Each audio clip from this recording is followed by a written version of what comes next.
Welcome back to my YouTube channel. ನಾವು ಶಿಶಿಲೇಶ್ವರ ಇಂದ ಕುಕ್ಕೆಗೆ reach ಆದ್ವಿ. ನಾವು ಕುಕ್ಕೆಗೆ ರೀಚ್ ಆದಾಗ ಸಂಜೆ 5 ಗಂಟೆ ಆಗಿತ್ತು. ಹೋಟೆಲ್ನಲ್ಲಿ ಚೆಕ್ ಇನ್ ಆಗಿ ಅಲ್ಲೇ ಆಚೆ ಪ್ಲೇ ಏರಿಯಾದಲ್ಲಿ ನಮ್ಮ ಪಾಪುನ ಸ್ವಲ್ಪ ಹೊತ್ತು ಆಟ ಆಡ್ಸಿದ್ವಿ. ಅಲ್ಲೇ ಆಟ ಆಡಿಸಿ ಮತ್ತೆ ರೂಮ್ಗೆ ಹೋಗಿ ಫ್ರೆಶ್ ಅಪ್ ಆಗಿ ಅಲ್ಲೇ ರೆಸ್ಟೋರೆಂಟಲ್ಲಿ ಕಾಫಿ ಕುಡಿದು ದೇವಸ್ಥಾನಕ್ಕೆ ಹೊರಟ್ವಿ. ದೇವಸ್ಥಾನದಲ್ಲಿ ವರ್ಷದ ಕೊನೆಯ ಪಾಲಕಿ ಹಾಗೂ ಬೆಳ್ಳಿ ರಥದ ಉತ್ಸವ ನಡೀತಿತ್ತು. ಮತ್ತೆ ದೀಪಾವಳಿ ಪಾಂಡ್ಯದಂದು ಶ್ರೀ ದೇವರು ಹೊರಾಂಗಣ ಉತ್ಸವಗಳು ಪ್ರಾರಂಭವಾಗುತ್ತೆ. ಅಲ್ಲಿವರೆಗೂ ಯಾವುದೇ ಉತ್ಸವಗಳು ಮಾಡೋದಿಲ್ವಂತೆ.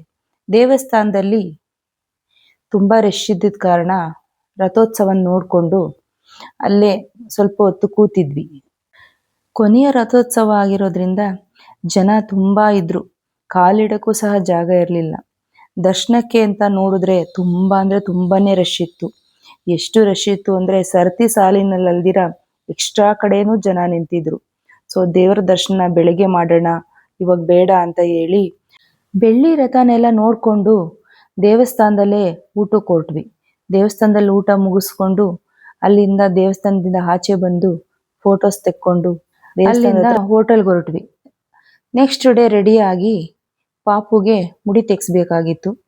ಆದಿ ಸುಬ್ರಹ್ಮಣ್ಯ ದೇವಸ್ಥಾನದ ಹತ್ರ ಹೋಗಿ ತೀರ್ಥ ಹಾಕ್ಸಿ ಪಾಪುಗೆ ಮುಡಿ ಕೊಟ್ವಿ.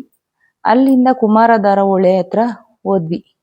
ಪಾಪುಗೆ ಸ್ನಾನ ಮಾಡಿಸಿ ಪಾಪು ಸ್ನಾನ ಮುಗಿಸ್ಕೊಂಡು ಅಲ್ಲಿಂದ ತಿಂಡಿಗೆ ಹೋದ್ವಿ. ತಿಂಡಿ ಮುಗಿಸ್ಕೊಂಡು ಟೆಂಪಲ್ ಹತ್ರ ಹೋದ್ವಿ. ಪಾಪುಗೆ ತುಲಾಭಾರ ಮಾಡಿಸ್ಬೇಕಾಗಿತ್ತು. ದೇವಸ್ಥಾನದಲ್ಲಿ ತುಲಾಭಾರ ಚೀಟಿ ತಗೊಂಡು ಬೆಲ್ಲು ತುಲಾಭಾರ ಮಾಡಿಸಿದ್ವಿ ನಮ್ಮ ಪಾಪುಗೆ. ಮತ್ತೆ ದೇವ ದರ್ಶನಕ್ಕೆ ಹೊರಟ್ವಿ. ದೇವ ದರ್ಶನ ಮಾಡಿ ಈಚೆ ಬಂದ್ವಿ. ಅಲ್ಲಿಂದ ಆದಿ ಸುಬ್ರಹ್ಮಣ್ಯ ಸ್ವಾಮಿ ದೇವ್ರ ದರ್ಶನಕ್ಕೆ ಹೋದ್ವಿ. ದೇವ್ರ ದರ್ಶನ ಮಾಡಿ ಅಲ್ಲಿಂದ ಊಟದ ಹತ್ರ ಬಂದ್ವಿ.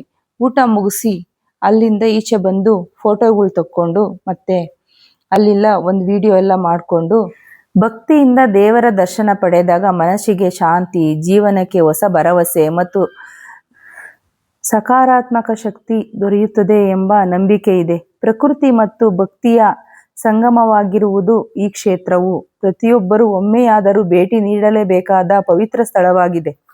ದೇವಸ್ಥಾನದ ಸುತ್ತ ಇರುವ ಹಸಿರು ಬೆಟ್ಟಗಳು, ಮಂಜಿನಿಂದ ಆವರಿಸಿದ ನಿಸರ್ಗ, ಶುದ್ಧ ಗಾಳಿ ಮತ್ತು ಅಲ್ಲಿನ ವಾತಾವರಣ ಮನಸ್ಸಿಗೆ ತುಂಬಾ ನೆಮ್ಮದಿ ಕೊಡುತ್ತದೆ. ಮತ್ತೆ ನಾವು ಬೆಂಗಳೂರಿಗೆ ಹೊರಟ್ವಿ. ಈ ವಿಡಿಯೋ ನಿಮಗೆ ಇಷ್ಟ ಆದರೆ ನನ್ನ ಚಾನಲ್ನ ಲೈಕ್ ಮಾಡಿ, ಶೇರ್ ಮಾಡಿ, ಸಬ್ಸ್ಕ್ರೈಬ್ ಮಾಡಿ. Thank you for watching.